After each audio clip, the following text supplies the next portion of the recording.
car je suis plutôt captif et son lit. Et toi tu crois que c'est cadeau du ciel et que ma vie rayonne comme le soleil. Tu as les dents comme le mauvais serpent, toujours prêt à croquer.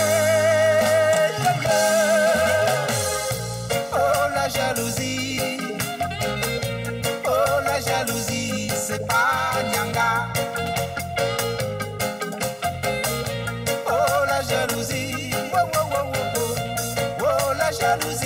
C'est vraiment pas Nyanga.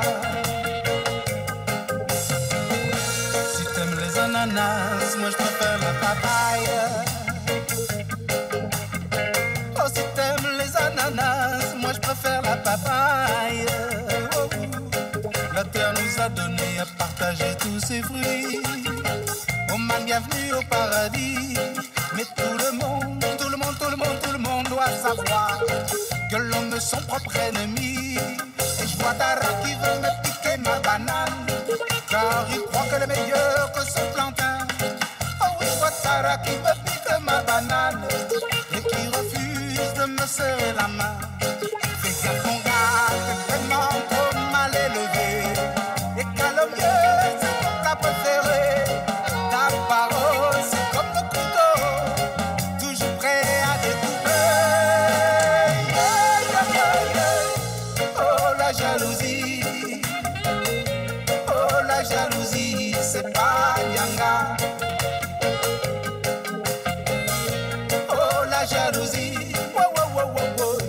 Oh la jalousie, c'est vraiment pas Nyanga. Je dis, c'est pas Nyanga. Oh mon frère, c'est pas Nyanga. C'est une go qui n'est pas mort, qui n'est pas mort.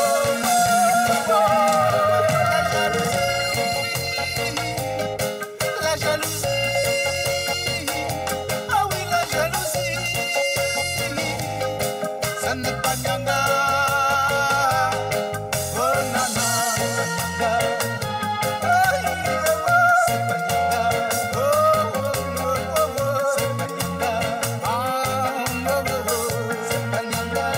Je dis la jalousie, c'est pas Nyanga. C'est une gars qui n'est pas Nyanga, Nyanga, Nyanga. C'est une go qui n'est pas mort. Oh non mon frère, ce n'est pas mort. C'est pas Nyanga. Oh oh oh, c'est pas Nyanga. C'est pas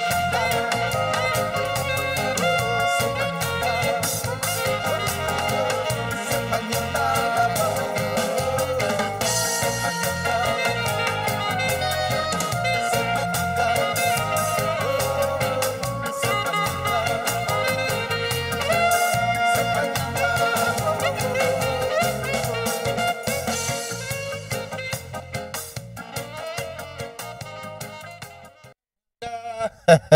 C'est top, je savais pas que tu chantais. Attends, Manu. Hey, Wambo. Et n'oublie pas 1 mètre. Hein. Non, il faut 1 respecter. mètre. Non, you know, if you try that one. Ah. Distanciation. Ok. C'est important. Tu as Comment trouvé ça comment, ma jalousie? Non, c'est une très belle chanson. Merci. Oui. J'essaie d'écouter, depuis la semaine qu'on a discuté, j'ai écouté une autre version que tes équipes ont mis en ligne. J'ai trouvé que c'est une belle chanson. Merci. Et je pense que c'est un mot qui nous, malheureusement, nous pose trop de problèmes. Ouais. Donc, on ne veut pas l'évolution de son frère, de son Exactement. semblable, pour des raisons qu'on ignore souvent. Oui, je pense que c'est parce que ça fait longtemps qu'on n'a pas valorisé le travail dans notre pays et que c'est souvent les fémans qu'on applaudit quand ils passent en route. Alors que je pense que c'est les gens qui travaillent, qui font les vraies choses qu'on devrait mettre en haut. Quand tu commences à bien travailler, on dit mais attends, je vais le briser. Hein. Voilà. Il faut que je brise ce gars. Voilà. On doit le briser. Il croit qu'il est qui, il fait quoi comme ça. Alors qu'il faut plutôt étudier comment il a fait pour essayer de suivre son chemin. Exactement. Peut-être même à quitte à le dépasser. Ça, c'est le bon sorcellerie. Voilà. Ok, la jalousie, ce n'est pas Nyanga. If you envy somebody, it's better. You just envy the person because you want to emulate the example and then you grow and grow and grow and grow. Instead of being very jealous about the person and being destructive. That's it. That is the message Wambo is passing through to the televiewers. Je me rappelle, j'ai vu une émission qu'on a fait en ligne. C'était le 22 septembre 2017. Waouh, tu as une bonne mémoire. Ouais. De l'autre côté, on va proposer cela aux téléspectateurs ces jours-là.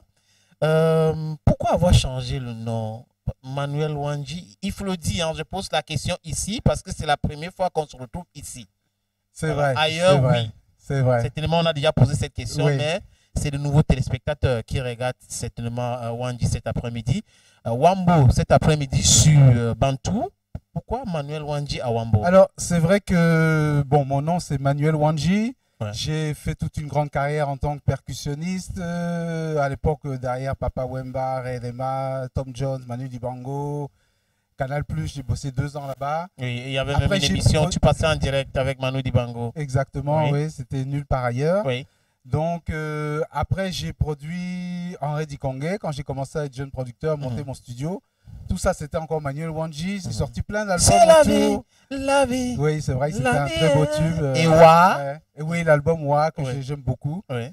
Qui était le premier album d'Henri. Oui. Et voilà, donc j'ai toujours mon studio, je continue à produire des gens, sortir des albums même avec Manuel Wandji, mais c'est plus un travail de composition, j'allais dire, et de production pour les autres. Ok. Et beaucoup axé autour de la percussion.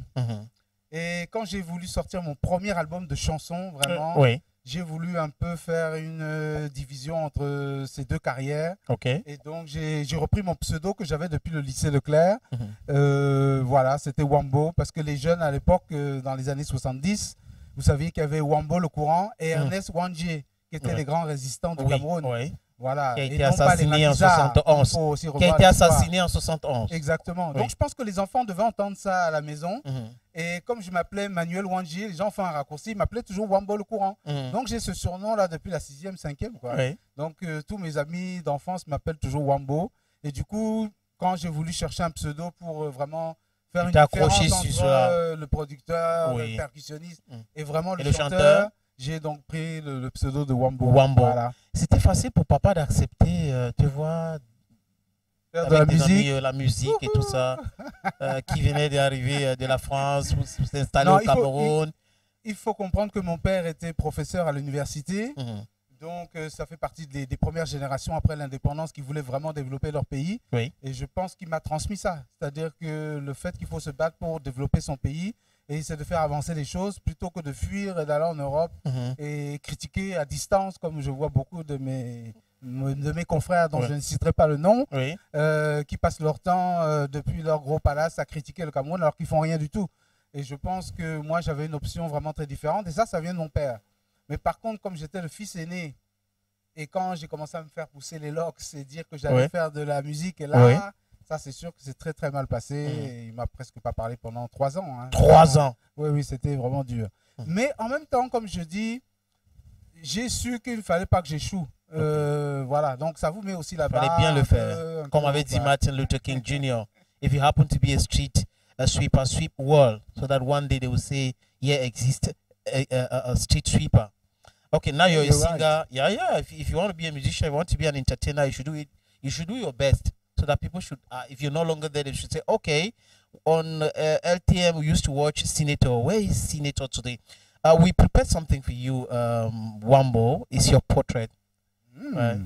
You watch your biography. If there's something to add or to remove from what you listen to, you tell us. On regarde le portrait de Manuel Wandji, aujourd'hui, Wambo, sur Bantou. And we'll carry it the other way. Gaël et certainement Stanislas... Stanislas Santa ont des questions à poser à Wambo.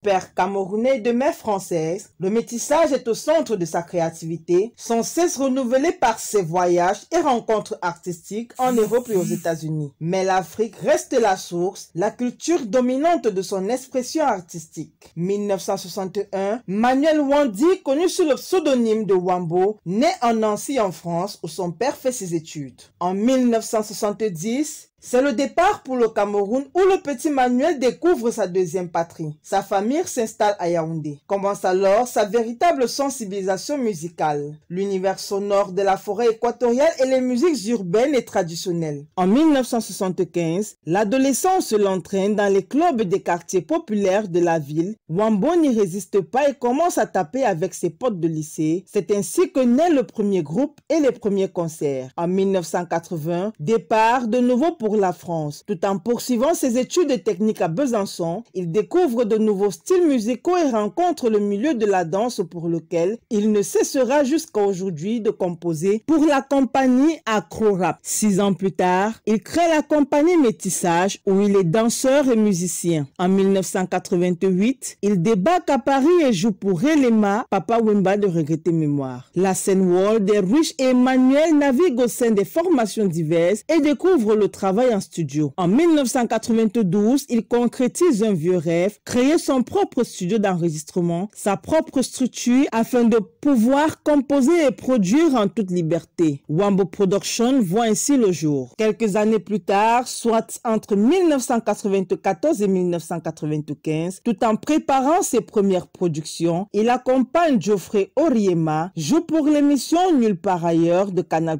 avec des artistes invités tels que Ben Harper, Manu Dibango de Regretter Mémoire ou Tom Jones. 1995 sera son année de gloire. Il révèle ainsi le Camerounais Henri Dikongé au public en produisant ses 2 premiers albums, Wa et C'est la vie.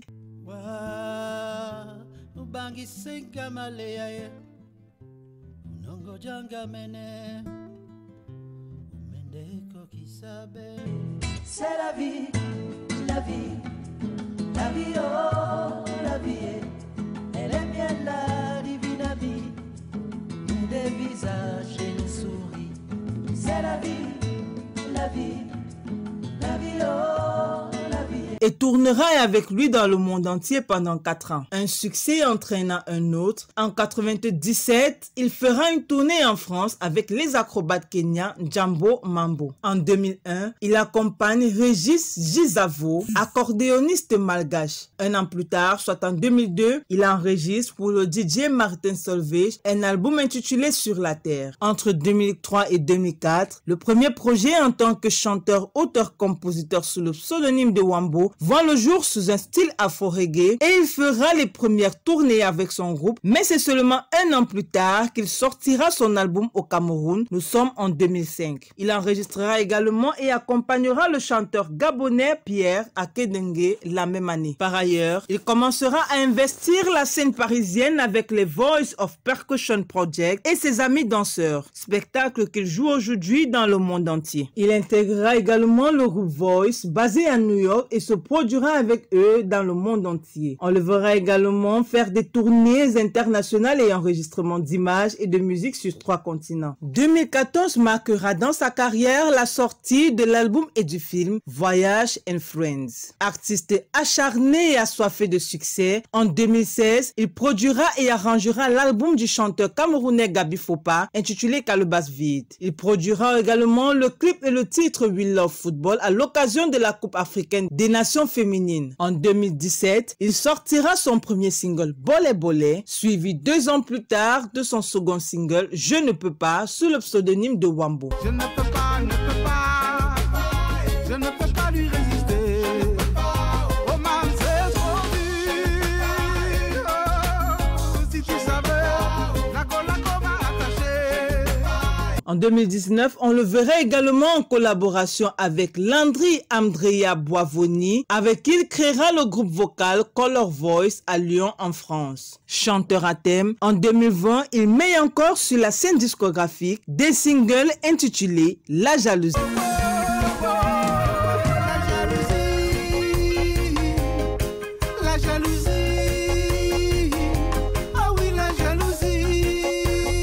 Babylon is Falling Down et Spread Light. Spread light everywhere you go. Spread light, oh, oh, oh. Sous le pseudonyme de Wambo. Côté récompense, Wambo s'en sort plutôt pas mal car en 2006, il recevra le César du meilleur artiste camerounais de la diaspora, Canal d'Or. Toujours en 2006, il crée et finance le collectif Culture Mboa afin de sensibiliser le public camerounais sur les méfaits de la piraterie et organiser un réseau autonome de vente des CD originaux. Ce dimanche, dans le cadre de votre émission favorite Kebantou, c'est avec un plaisir inébranlable que nous accueillons ce virtuose de la musique qui n'est autre que Wambo. Donner son cœur à l'amitié, c'est pas facile. Dans la vie, c'est pas facile. Et là, il faut dire hein, aux téléspectateurs que lors de son dernier passage, il nous a promis qu'il va interpréter cette chanson. C'est pas facile. C'est inévitable. Ouais. Je me rends compte que cette chanson a 15 ans déjà. Ouais. Et je suis toujours très étonné de voir, quand je marche dans la rue, quand je vais à des soirées, que les gens sont toujours très attachés, très attachés à cette chanson. Et vous savez, nous les artistes, on crée, pendant qu'on fait même la promotion d'un titre, on est déjà sur, sur autre chose. Donc je suis toujours très étonné que les gens me parlent de choses qui sont vieilles comme ça. Mais en même temps, je suis fier d'avoir pu toucher le cœur vraiment des Camerounais avec un texte, je pense... qui est toujours d'actualité. Wambo, tout à l'heure, en regardant, en écoutant aussi ton portrait, toi, c'est que la tête qu'on a parlé du projet Culture Mboa. Pourquoi? Parce que c'est un de mes plus grands échecs, pas personnels, parce que j'ai tout fait pour que ça puisse marcher. Mais on voyait les kiosques dans toutes les stations de service. Exactement, j'ai investi pas loin de entre 4 et 5 millions de francs CFA, je ne me rappelle plus très bien à l'époque. Entre mes voyages, je venais spécialement, des fois je restais 1 mois, 2 mois, essayer de parler de ce concept-là à tous les chefs des gros magasins. Parce qu'il fallait que les magasins acceptent le concept, acceptent un kiosque avec donc les CD originaux dedans. Voilà, malheureusement, je me suis associé avec un escroc. Et puis, avec la ministre de l'époque, Amatou Mouna, à eux deux, ils ont réussi à me faire sortir du collectif. Et donc, je me suis retrouvé. Et j'ai sorti comment? Ils ont fait des faux en écriture, ils ont fait des faux, ils m'ont sorti. Amatou Mouna. En tout cas, les deux, ils ont œuvré parce qu'elle a commencé à financer ça, donc elle m'a éjecté pour pouvoir financer ça avec les personnes qu'elle souhaitait. D'ailleurs, comme elle a fait d'ailleurs avec la SOCAM, elle a fermé la CMC qui marchait bien pour mettre la SOCAM, qui nous a quand même volé complètement. Moi, je n'ai jamais touché un seul centime de droit d'auteur avec la SOCAM. Donc c'est une période très difficile pour moi. Et en même temps, j'étais en train de me séparer de ma femme qui ne comprenait pas qu'est-ce que je venais faire au Cameroun. Donc j'étais vraiment, ça m'a causé beaucoup de problèmes, tout ça. Il y a eu séparation avec... Donc du coup, je suis aussi séparé avec ma femme. Et c'est une période que souvent je n'aime pas trop parler parce que, vous savez, il y a des périodes comme ça dans la vie. Vous donnez beaucoup, mais vous recevez très très peu. Parce que je me rappelle que tu t'es reçu même à la radio pour parler de ce projet. J'ai fait le tour de tous les artistes, à chaque fois, à New York, à Paris, pour les mobiliser. À chaque fois, tu me disais, non, il faut visiter les stations de service, tu vas voir les kiosques et tout ça. Et on faisait le tour, je suis même allé à Yaoundé pour voir, et c'était vraiment présent. Ouais. Donc alors, voilà. Est-ce que tu avais essayé quand même de discuter avec Amatou Mouna quand on a tout fait parce que moi je suis quelqu'un qui parle plutôt collectif justement parce que c'est pour ça que j'ai monté ça. Je sortais mon premier album de chansons. J'arrive dans il faut remettre les choses dans le contexte. C'est vrai qu'il y a 20 ans, quand j'ai produit Henri Dikongé, il y a 25 ans même quand on a commencé, ici on a vendu 100 000 cassettes. À l'époque c'était les cassettes. Donc j'avais un distributeur qui fonctionnait très bien et on avait un marché. Au moment où moi j'arrive avec mon album en 2005, il n'y a plus de cassettes, c'est dépassé, on est passé au CD. Mais ce n'est plus les distributeurs camerounais qui faisaient le CD, c'était la piraterie qui s'est mise à distribuer les CD. Dont certains membres même de l'armée qui avaient les machines chez eux et qui mettaient ça en place partout et qui étaient intouchables. Donc c'est vrai que la CMC essayait de lutter comme il pouvait contre les vendeurs, mais le problème c'était à la source qu'il fallait voir le problème, et la source était aussi compliquée à les toucher. Donc je me suis dit que la meilleure solution c'est de peut-être proposer des originaux au grand public, parce que celui qui ne veut pas acheter la piraterie, il faut bien qu'il ait un endroit où acheter l'original, parce qu'il ne suffit pas de critiquer la piraterie, si vous n'avez rien à proposer au public, le public va forcément acheter la piraterie. Donc voilà, c'était un peu dans cette idée-là. Et c'est à l'époque, c'est même Pierre Akenenge qui m'a donné, quand il est venu en chez moi, Pierre Akenenge. le grand, oui, c'est vrai que la nouvelle génération ne connaît pas, c'est un extrêmement grand artiste, bon, aujourd'hui qui est âgé, mais j'invite d'ailleurs les téléspectateurs à aller voir sur internet qui est Pierre Akenenge, parce qu'il a vraiment fait des morceaux, je trouve vraiment qui sont quand même rentrés dans l'histoire de la musique africaine. Et donc il est venu travailler presque 1 mois dans mon propre studio. Il aimait beaucoup mon travail. Et donc c'est lui qui m'a dit non, moi je distribue mes CD dans des boutiques. Je n'attends pas de trouver seulement une boutique qui vend seulement les CD. Je vais aussi déposer ça dans toutes les boutiques, les grands supermarchés. Et tous les mois je viens récolter ça. J'ai dit donc je vais aussi faire la même chose avec mon CD. Après je me suis dit c'est un peu idiot de jouer carte solo. Vaut mieux peut-être qu'on fasse un collectif, on s'associe, et c'est mieux pour tout le monde. Voilà. Et en fait, j'aurais dû faire comme tout le monde, j'aurais dû jouer la carte solo. Je me serais peut-être mieux sorti. Tu as été marqué par cet incident qui t'a quand même ça fait du mal et perturbé, divorce, beaucoup d'argent. Beaucoup d'argent investi. Et du coup, c'est pour ça que j'ai un peu disparu de ce projet, de la circulation avec mes chansons. Parce que vraiment, j'ai mis presque 30 millions de francs dans mon projet à l'époque. Il y avait Charlotte 30 millions de francs CFA. Il faut remettre les choses dans le contexte. À l'époque, on investissait dans les gros studios avec les musiciens. Vous avez des clips, vous investissez dans le live. Il y avait un live qui avait été tourné à Paris. Tout ça, c'est beaucoup d'investissement. La promotion, là-dessus, vous faites encore Culture Boa, vous investissez de l'argent. Tout ça, vous perdez, vous rentrez à la maison, on vous dit qu'est-ce que tu vas faire au Cameroun. On vous vole votre projet. Et en plus, on te vole ton projet et on ne te paye pas même l'argent des CD qui étaient dedans, des propres CD. Vraiment, on récupère votre propre CD. Donc, le voleur avec qui je me suis associé, dont je tairai le nom, lui, par contre, a ramassé tout l'argent des artistes pour aller construire sa maison. Et ça s'est mal terminé. Bon, on l'a mis en justice, mais vous savez, ici, on peut sortir les gens de prison comme on veut. Il y avait un décret. Ou des bonnes relations. Voilà.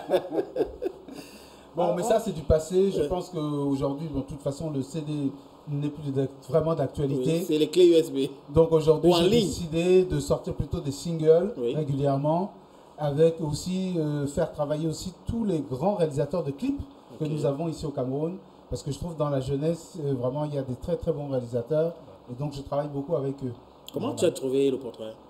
Non, très très bien. Je trouve que c'est tout à fait un peu dans la chronologie. Voilà. Peut-être qu'il manquait un peu d'images pour illustrer ce qu'elle racontait. Mais sinon, je trouve ça très très bien. Merci. Voilà l'agenda. Gaël. Enchanté, Gaël. Merci et bienvenue sur le plateau de Bantou.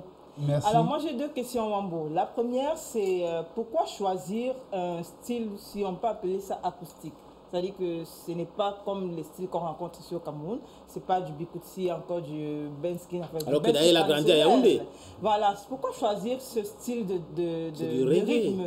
Voilà. Et à côté de ça, est-ce que Wambo aime la nature? Parce que lorsqu'on écoute les chansons de Wambo, il y a des titres qui parlent ou alors qui ont beaucoup plus trait avec la nature. La nature et même l'humanité de façon générale. On va parler par exemple du featuring avec Henri Dikongé, C'est la vie.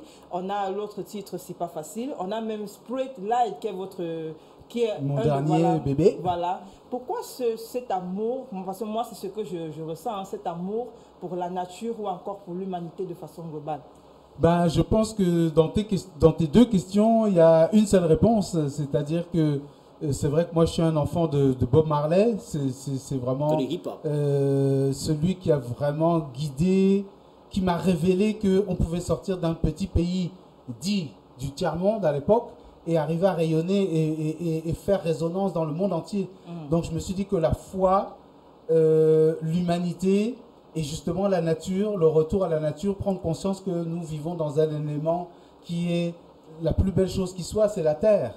Et d'ailleurs, en ce moment, avec l'histoire du corona, on se rend compte que la Terre est en train de nous envoyer un message. Et je suis dépassé que les Occidentaux n'ont toujours pas compris le message. Je pense que c'est avec les vaccins, la technologie, tout ça qui vont résoudre ça. Non, je pense que c'est un retour à la spiritualité. Le rapport à la mort aussi qu'il faut peut-être revoir. Il y a beaucoup de choses qu'il faudra que la nature va nous imposer à partir je pense que ça commence là avec le réchauffement climatique. Tout ça, c'est quelque chose qui me touche beaucoup. Et donc, c'est vrai que dans ma musique, je reste avec des instruments aussi acoustiques, parce que moi, j'aime beaucoup les percussions, parce que justement, ça vient de la nature. Quand je joue mon tam-tam, c'est le bois, c'est la peau, tout ça, c'est des choses qui viennent vraiment de la nature. Justement. Alors que je pense qu'aujourd'hui, on a une génération très virtuelle, on obtient des sons très intéressants, mais ce n'est que des machines. Et je ne pense pas que ça va traverser le temps ni l'histoire. Ça risque de rester dans le tamis de l'histoire. Il y a beaucoup de choses qui risquent de tomber comme ça à côté parce que ça manque d'humanité. Si les morceaux de Bob Marley, on arrive toujours à les écouter aujourd'hui, c'est parce qu'il y a des musiciens qui jouaient derrière. C'était du vrai live. Il n'y a pas d'autotune sur la voix. La voix est naturelle. Donc c'est un peu ça que j'essaie de continuer à faire, même si je sais très bien que je suis complètement à contre-courant, effectivement, de la tendance actuelle. Mais on parle aussi des shows et de business, non, Wambo? Oui, bien sûr. Je pense que moi je suis... Tu t'inscris pas dedans? Moi je pense que je suis d'abord un artiste qui essaie de s'exprimer. Après, si ça réussit, ça réussit. Si ça réussit pas, on trouve d'autres moyens de vivre. Mais j'essaie de garder quand même mon cap. Je ne vais pas commencer à faire de la musique urbaine parce que la musique urbaine marche. Après, c'est plus ça, je vais sauter aussi là-bas. Non, je pense que même mon public ne le supporterait pas. Tu veux pas aller où la vague t'amène? Les vagues... ça ne veut pas dire que je ne suis pas ouvert à ce qui se fait. Mais c'est vrai que pour mes chansons, en tout cas, j'essaie de rester dans quelque chose d'acoustique. Et le reggae, ce qui est bien avec cette musique, c'est que là, ça laisse beaucoup de place au texte pour pouvoir faire passer le message. Tu vois, voilà. C'est pour ça que la jalousie... Quand je chante ça, tout le monde peut comprendre. Voilà, il n'y a pas trop de musique qui vient vous embrouiller. On est obligé de se concentrer sur le message. Okay. Oui, bonjour, monsieur Manuel Wandi. Bonjour. Wambo. Non, tout ça je prends, ça va. Voilà. Pas avec nous. Moi, je vais revenir un peu en arrière parce que je vois, vous aimez apparemment beaucoup la musique reggae. Vous avez parlé, vous avez évoqué Bob Marley. D'où vient votre amour pour les Locks? Comment ça s'est-il passé? Comment vous avez développé ce désir-là de vouloir garder et porter les Locks? Moi, j'ai porté les Locks depuis presque 30 ans. Donc, vous voyez, j'ai commencé tôt. Aujourd'hui, c'est une mode. Mais à l'époque, c'était un acte presque de révolution. Déjà au sein de sa propre famille, mon père, quand j'ai porté les Locks, mais vraiment, il m'a dit, tu veux rentrer à la maison, tu coupes ça. C'est-à-dire que je ne pouvais même pas revenir à la maison avec ça. Justement. Donc aujourd'hui, bon, même mon fils porte ça, tout le monde, c'est devenu à la mode. Mais à l'époque, c'était un acte vraiment de dire que non, je suis panafricain, je suis avec la nature, je laisse mes cheveux naturels pousser, je ne mets pas de mèche, pas de produits, rien. Donc il y avait tout un engagement derrière ça qui me parlait à l'époque. Vous savez, quand vous êtes jeune, vous cherchez un peu des modèles. Oui. Et c'est vrai que Marley me semblait un modèle intègre, me semblait un modèle d'amour et de partage universel.